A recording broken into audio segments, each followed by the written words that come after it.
우리가 하나님의 말씀을 상고할 때 하나님의 명령대로 읽는 것이 얼마나 중요하냐 하는 것을 하나님 말씀을 통해서 올바로 깨달아야 됩니다.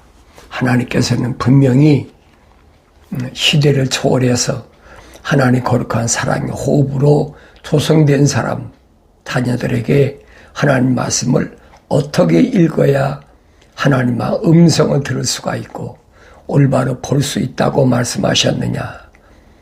너희는 주의 책을 찾아서 자세히 읽어라 그랬어요. 찾아서 자세히 읽어라. 왜 그러느냐? 왜 찾아서 자세히 읽어야 되느냐? 그 부분을 주님은 뭐라고 말씀하시느냐? 빠진 것이 없고 부족한 것이 없으니까 찾아서 자세히 읽어라. 그렇게 말씀하고 계세요. 또 우리는 하나님 말씀 뭐라고 명령하셨든 상관없잖아요. 내가 그냥 읽으실 분대로 읽으면 되는 거예요. 그렇게 지금까지 읽어왔잖아요. 사람들이 옆에서 그래도 많이 읽어야 오래 기억되고 또 많이 읽어야 또 많이 읽으려니까 어떻게 속도법으로 읽어야죠. 빨리빨리 읽어야 되죠. 그러니까 그렇게 가르치고 있는데 그게 타당성이 있는 것 같아요. 왜냐하면 같은 것도 한 번 읽는 것보다는 두 번 읽는 것이, 두 번 읽는 것보다는 세 번, 다섯 번 읽는 것이 훨씬 좋다고 생각하잖아요. 그런데 그건 일반적인 이 겉사람이 세상을 살아가는 방법이지만은 하나님은 그렇게 말씀하지 않으셨어요.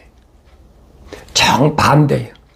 너희는 주의 책을 찾아서 자세히 읽으라.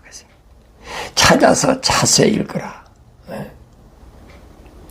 그렇게 읽어야만이 하나도 빠진 것이 없고 부족한 것이 없음을 알게 된다는 얘기예요. 근데 어리석은 인간들은 피조물의 생각대로 읽으려고 그렇게 안 읽잖아요. 그러니까 안 읽으니까 알 수가 없는 거예요. 하나님 아버지께서 아들에게 말씀하신 것을 올바로 깨닫지 못한다. 빠진 것이 없고 부족한 것이 없다. 이는 다 자기 짝이 있다. 자기 짝이 있어. 명령이 있으면 약속이 있고 약속이 있으면 명령이 있어요. 이 말씀은 변할 수가 없어요. 세월이 지나서 시대가 바뀌어도 이 말씀은 절대 변할 수가 없는 말씀입니다. 왜? 창조주 하나님의 말씀이기 때문에 다 자기 짝이 있다. 이는 하나님이 입이 명하셨고 그 영이 모으셨습니다. 하나님이 영이 모으셨고 하나님의 입이 말하신 말씀은 이 하늘 아래에 있는 모든 것에 대하여 창조주 하나님께서 계획하신 모든 일에 빠진 것이 없고 부족한 것이 없도록 다 어디에 하나님 말씀에 기록해 놨다는 거예요. 그러니까 너희가 주의 책을 찾아서 자세히 읽으라. 이게 아주 중요한 부분이거든요. 왜 내가 하나님 말씀을 찾아서 자세히 읽어야 되느냐 하는 것은 하나님 말씀을 이제 내가 상고해 보면 그 뜻을 압니다. 그런데 그렇게 하나님께서 명령하셨냐도 명령을 거절하니까 하나님께서는 어느 시대든 하나님 거룩한 사랑의 호흡으로 조성된 사람은 훈계하시고 책망하시고 징계하신다. 그래서 내가 사랑하는 자를 책망하고 징계하노니 그랬죠. 내가 사랑하는 자마다 한 사람 한 사람 하나님께서 사랑하시는 사랑하는 자마다 책망하고 징계하노니 그랬죠. 그러니까 책망받지 않고 징계받지 않는 않는다는 말은 무슨 말이에요? 똑같으냐. 하나님의 사랑이 호흡이 안 들어왔다니. 그런 사람이야 하나님과 상관없지요. 근데 하늘 아래 그런 사람들이 꽉 찼잖아요. 그런데 마치 자기가 하나님께로부터 특별히 선택받은 사람인 것처럼 그럴듯하게 이제 피조물이 임의로 하나님께로부터 선택받은 것처럼 그렇게 생각하는 것이 뭐냐? 그것이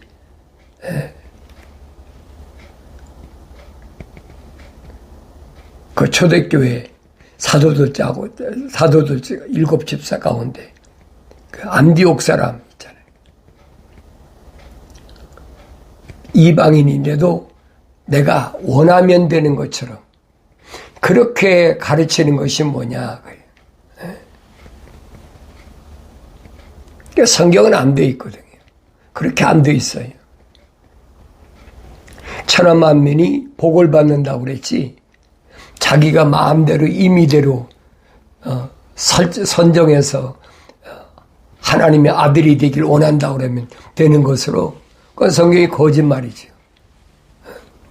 원하는 자에 의해서도 아니고 내가 바라는 자에 의해서도 아니에요. 창조주 하나님에 의해서만 돼요. 그런데 이것을 뒤집는 것이 뭐냐? 니골라파의 행위예요. 니골라파의 행위. 아주 무서운 말씀, 여러분. 요한계시록 읽어보세요. 예수님께서 2번이나 말씀하셨어요. 내가 니골라파의 행위를 미워하는데 잘한다. 나도 미워한다. 그러면서 니골라파 행위를 미워한다면 자칭하는 사람들 사탄의 회당으로 만들겠다. 엄격한 주님 말씀이거든요. 그래서 내가 이런 부분을 올바로 깨달아야 된다 하는 것을 우리가 경건의 훈련을 통해서 깨닫고 이게 아니구나. 피조물이 내가 원해서 되는 것이 아니고 하나님 창조주 하나님에 의해서 되는 것이지 피조물이 여러분 무슨 힘이 있다고 피조물이 지 마음대로 이렇게 하고 저렇게 하고 하겠습니까? 안 된다는 얘기. 그래서 하나님께서는 노아에게 물로 세상 심판할 때 있잖아요. 왜 심판한다고 그랬어요? 악이 가득해. 꽉 찼어. 하늘까지 악이 꽉 찼어. 악이 뭐라고 그랬어요? 하나님의 약속을 믿지 않고 하나님의 명령에 불순종하는 것이 꽉 찼어. 이 하나님께서 노아에게 말씀하신 거예요. 야, 더 이상은 내가 두고 볼 수가 없어. 그러니까 너 방주를 쳐. 그리고 노아에게 방주를 지라고. 방주 규격까지 다 하나님께서 규정해 놓으셨잖아요. 노아가 짓고 싶어진 게 아니에요. 하나님께서 규격을 다 말씀하셨어요. 3층은 어떻게 짓고 2층은 어떻게 짓고 1층은 어떻게 짓고 그래서 1층, 2층, 3층을 지라는 거예요. 그래서 1층에 뭐가 있어요? 짐승들이 있어요. 2층은 뭐가 있습니까? 사람이 거하고 3층은 뭐예요? 새들이 거하고. 그러니까 이런 부분들을 우리가 하나님 말씀을 올바로 읽고 깨달아야 된다. 그런데 중요한 것은 방주를 지을 때도 100여 년 가까이 졌지요. 그렇게 방주를 졌는데 하나님께서는 안팎으로 역청을 치라라. 그랬어요. 역청을 치라라. 왜 역청을 안 치라면 나무하고 나무가 겹친 데가 물이 새잖아요. 겉으로 방주만 치면 뭐 할 겁니까? 물이 새면 물속에 가라앉잖아요. 방주가. 그래 역청을 치라는 거예요. 안에도 칠하고 바깥도 칠하고. 그래야만이 방주가 가라앉지 않는다. 하나님의 명령이에요. 노아가 뭐 하고 싶어 한 겁니까? 그렇다면 하나님께서 방주를 천사를 통해서 규격을 말씀하실 이유가 없죠. 네 짓고 싶은 대로 홍수가 날 거니까 물 위에 뜰 수 있도록 네 짓고 싶은 대로 했을 거 아닙니까? 아니잖아요. 정확히 규격을 말씀하셔서 가브리엘 천사를 통해서.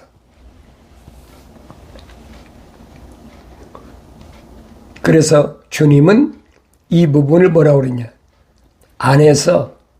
내 안에서 뭐가? 역청을 치러야 된다. 그 역청이 뭐냐는 역청이 뭐냐? 물이 들어오는 틈새를 막는 게 역청이잖아요. 그래서 주님 뭐라고 말씀해요? 네 마음에서부터 우러나오는 게 뭐냐?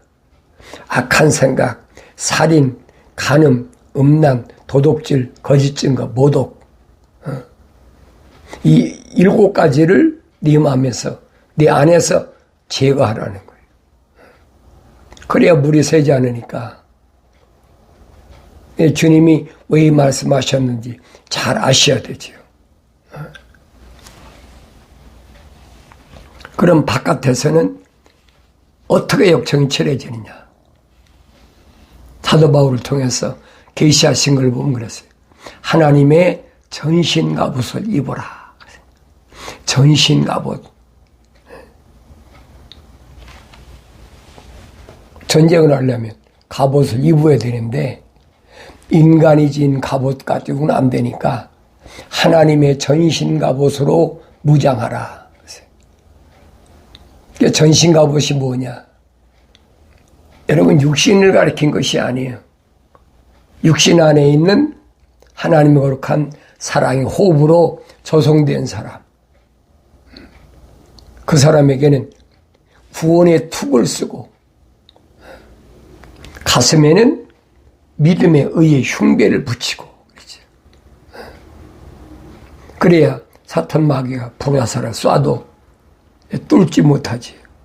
의의 흉배를 붙여 하나님의 약속을 믿고 하나님 명령에 순종하는 그 의로운 흉배로 가슴을 딱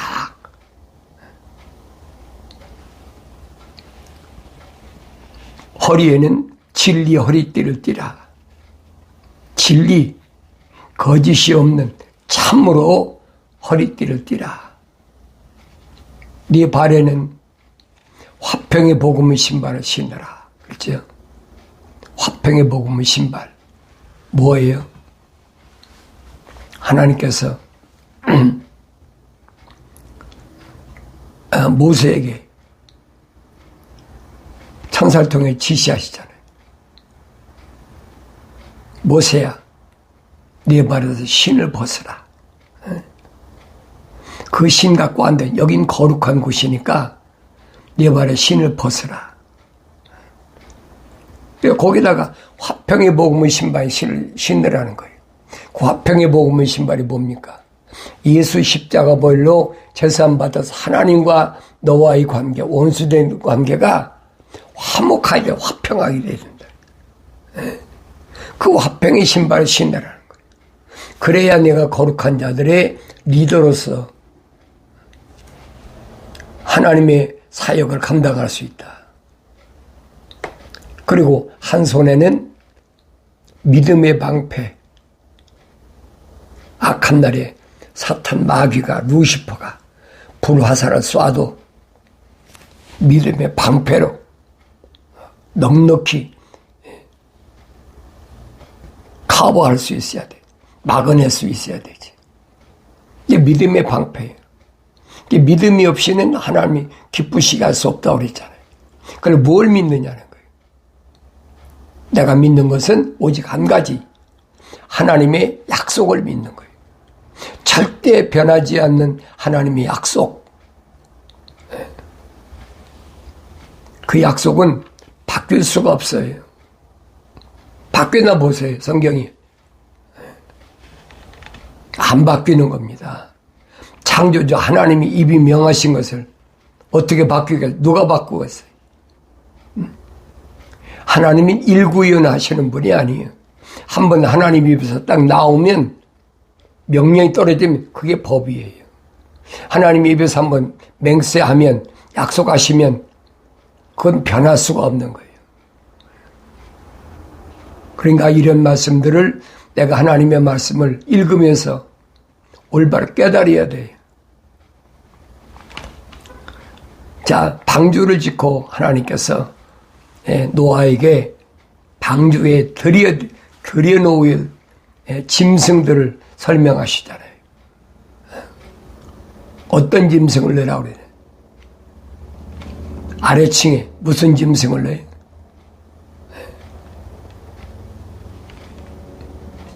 깨달아야지요. 아무 짐승이나 집어넣은 게 아니에요. 거기 보면 정결한 짐승 그랬어요. 정결한 짐승을 뭐요? 하나님 앞에 드릴 때 7쌍. 정결한 짐승은 7쌍. 그 다음에 정결하지 않은 짐승은 2쌍. 그 다음에 새도 마찬가지. 새도 정결한 새와 정결치 않은 새를 딱 구분해버리죠. 이게 무슨 말씀인 걸 알아야지. 그럼 정결한 짐승은 뭐가 정결한 짐승이냐? 그럼 짐승이 무슨 정결한 게? 정결하다는 말은 무슨 말이에요? 깨끗하다는 얘기예요. 깨끗한. 깨끗한 짐승이 어디 있어요? 그래서 정결하다고 그러면 매우 깨끗하고 깔끔하다. 짐승이 깨끗하고 깔끔한 짐승이 어디 있어요? 다 똑같이. 근데 왜 정결한 짐승이라고 그랬느냐? 정결하다는 말을 다른 말로 표현하면 정조가 굳고 행실이 결백함을 정결하다고 하는 겁니다. 그러니까 정결한 짐승이란 말은 뭘 가리키느냐? 성경에서 말씀하신 것은 다른 것이 아니에요. 깨끗하고 깔끔한 그런 짐승. 오줌똥 싸는데 무슨 놈 깨끗하고 깔끔한 게 어디 있습니까? 나 짐승이 오줌똥 안 싸는 짐승 봤습니까? 오줌똥 다 싸지. 그런데 무엇로 정결한 짐승을 하나님이 요구하시느냐. 그건 아브라함 때 하나님께서 이미 나타내시잖아요. 그 짐승 무슨 짐승이냐? 대책임제라는 짐승 아셔야 됩니다. 대책임제라는 짐승인가 아닌가? 발굽이 갈라진 짐승인가 아닌가? 이것을 성경은 정결한 짐승이라 그랬어요. 하나님 그것만 받으시겠다는 거예요. 우리는 하나님이 이런 말씀을 올바로 깨닫지 못하니까 피조물이 임의대로 마치 유대인들이 희생제를 드리고 번제나 소제나 속죄제나 속건제나 화목제나 다 희생제지요. 짐승 잡는 거니까. 그런데 그런 짐승만 드리면 다 되는 줄 알고 아무 짐승이나 잡으면 다 되는 줄 알고 아니잖아요.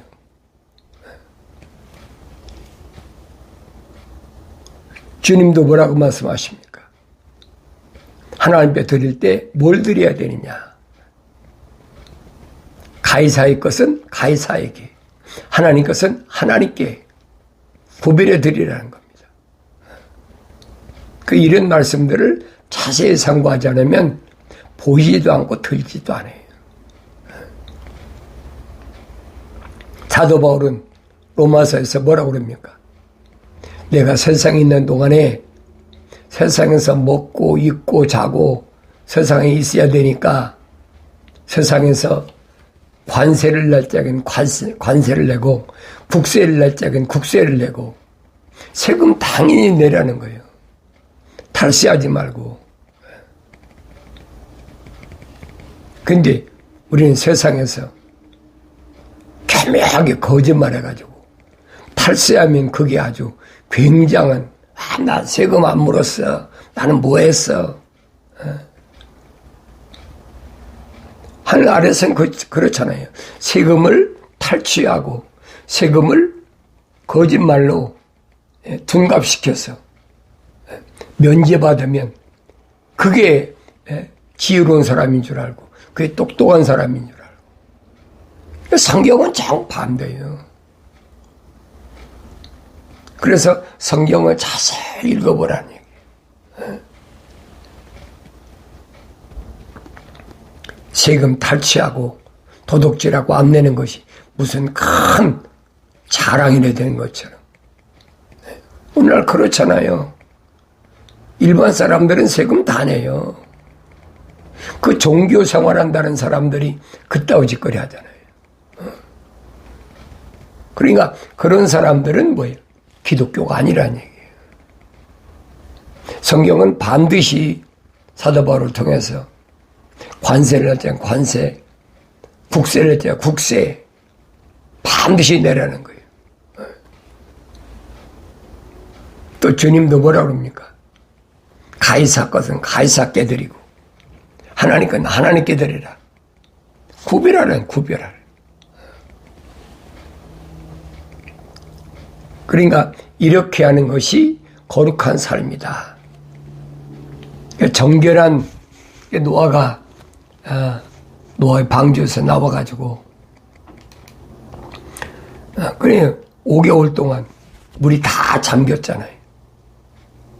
그래서 방주 안에 이제 짐승과 새와 다 들여보냈는데 비가 쏟아지니까 그게 얼마 동안 물이 잠겼네?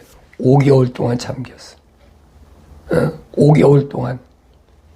하루 이틀 잠긴 것이 아니에요. 5개월 동안 잠겼으니까 모든 생명인 것은 싹 쓸어버린 거지.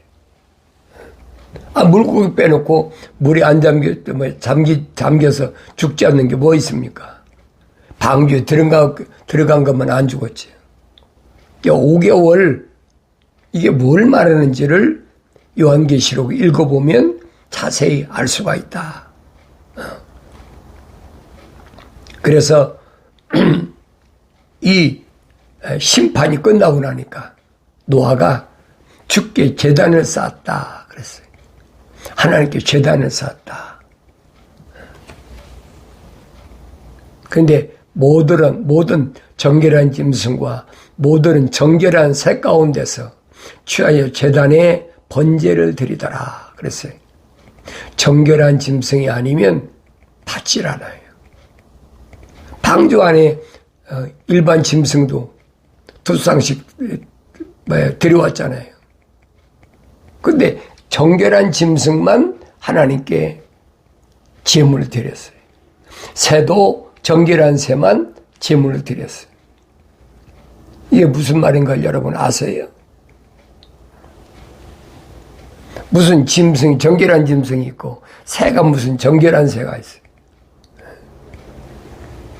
그러니까 주께서 그 향기를 맡으시고 그의 마음속으로 말씀하시길 내가 다시는 사람으로 인하여 땅을 저주하지 않으리니 사람으로 인하여 땅을 저주 않겠다.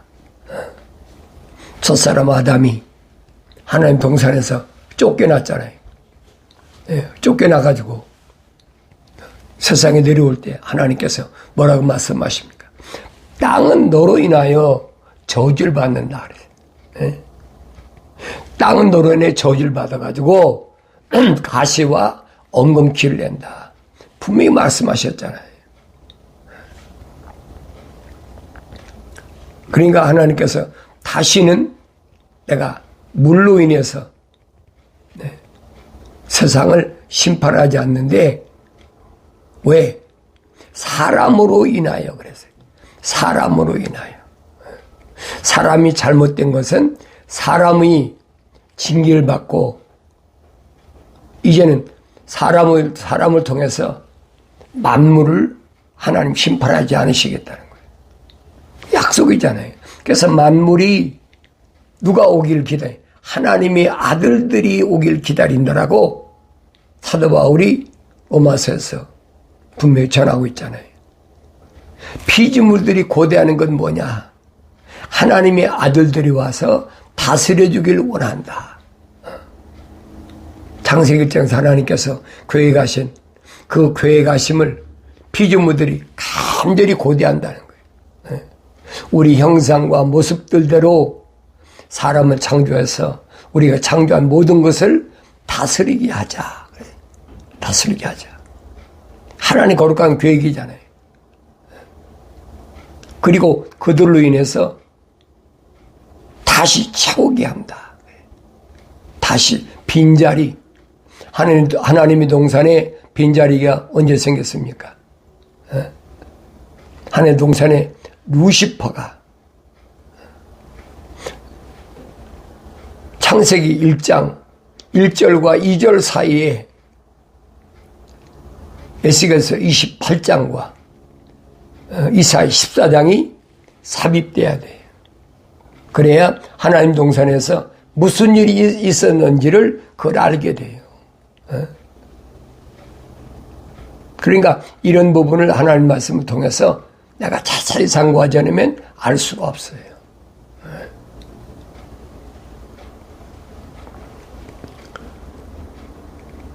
그러니까 잃어버린 하나님의 동산에 있던 뭐가? 루시퍼. 하나님을 찬송하려 하라고 하나님 창조하신 그 자리가 비어있대. 쫓겨났으니까. 첫사람 아담이 먼저 쫓겨난 게 아니에요. 루시퍼가 먼저 쫓겨났지. 왜 쫓겨났어요? 루시퍼는 모든 영물 가운데 하나님께로부터 기름 부음 받은 자입니다. 기름 부음 부어서 하나님 뭐 하시려고? 하나님을 찬송하라고. 그래서 북과 관악기를 맡기셨다 그랬어요. 북과 관악기. 그리고 그 루시퍼에게 하나님 동산에 있는 12보석 가운데 10가지 보석을 맡겼다. 10가지 보석. 아무에게 맡기는 게 아니에요. 왜? 루시퍼는 가장 지혜롭고, 왜? 가장 지혜로우니까 가장 아름답고, 그 다음에 완벽했다. 그게 하나님께 찬양하는 거예요. 이 기름까지 부었으니까. 그러니까 자기 밖에는 다른 천사들은 다 눈 아래에 있는 거예요. 지가 루시퍼가 제일 자기가 하나님처럼 돼보겠다. 내가 북편 위에 올라섰어. 뭇별 위에 올라서서 하나님처럼 돼보겠다. 그래서 루시퍼가 이런 마음을 먹기까지는 완벽했다고 그랬어요. 완벽했다. 그 기간은 시간이 없는 기간이에요. 그게 몇 억 광년이 지났는지 얼마 전에 우리는 알 수가 없어요. 그러나 완벽한 기간이에요, 그게. 루시퍼가 하나님 동산에 쫓겨나가지고 땅으로 내쫓겼잖아요. 쫓기고 나서 창세기 1장 2절에 보면 그랬어요. 땅은 공허하고 혼돈하며 흑암이 어둠이 깊음에 있다. 그때 하나님의 신은 성령은 수면에 운행하셨다.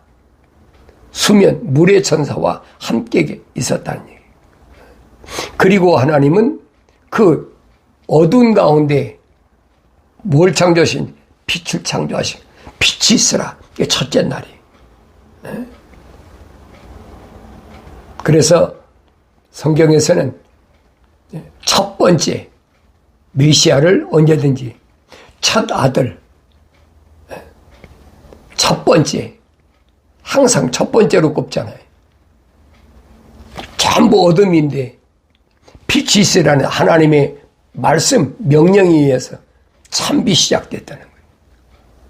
그리고 하늘 위의 물과 아래 물이 갈라지잖아요. 그래서 첫째 날부터 창조가 시작된 거예요. 그래서 잠언서 8장에 보면 기록해놨잖아요. 하나님 창조하실 때 내가 그분과 함께, 하나님과 함께 있었고, 그때 물들과 땅을 나누고 산들을 세우고 해와 달과 별을 하나님 그때 다 세우시고 만물을 다 창조하신 것이 그대로 기록되어 있잖아요. 그때 나는 하나님 아버지를 기쁘게 해드렸다. 기쁨의 아들이 되게 했다. 그 참빛이 지금부터 2000년 전에 유대 땅 베들레헴에 인간의 육신의 몸을 입고 오신 거예요. 그게 말씀 읽을 때 보여져야 돼. 깨달아져야 되지. 그래서 정결한 짐승을 하나님 앞에 제물로 드렸다. 저는 기록되어 있어요. 그래서 하나님이 다시는 사람으로 인하여 땅을 저주하지 않겠다. 사람으로 인해 첫사람 아담으로 인해서 땅이 저주받았는데 다시는 저주하지 않는다. 이는 왜 그러냐? 사람의 마음의 상상이 어려서부터 악함이라. 사람이 세상에 태어날 때부터 어려서부터 생각하는 상상이 악하다는 거. 어려서부터. 성장해서 그런 것이 아니에요. 어려서부터. 내가 다시는 내가 행한 것과 같이 살아있는 모든 것을 죽이지 아니하리라. 하나님 약속하시잖아요. 땅이 있는 동안에는 씨 뿌리는 시기와 추수하는 시기와 추위와 더위와 여름과 겨울과 낮과 밤이 그치지 아니하리라. 이런 말씀들을 내가 얼마나 올바로 깨닫나. 올바로 깨달을 수 있어야 성숙한 사람이 되는 거예요. 어린아이 때는 깨닫지 못해요. 그냥 읽고 지나가지. 정결한 짐승이 무언가, 사람이 어렸을 때부터 왜 악한가, 왜 그런가, 이런 말씀들이 올바로 깨달아질 때 내가 세상을 살아가는데 허송세월하지 않고 믿음으로 하나님의 약속을 믿기 때문에 하나님만을 기쁘시게 하는 그런 삶을 살게 되는 줄로 믿습니다.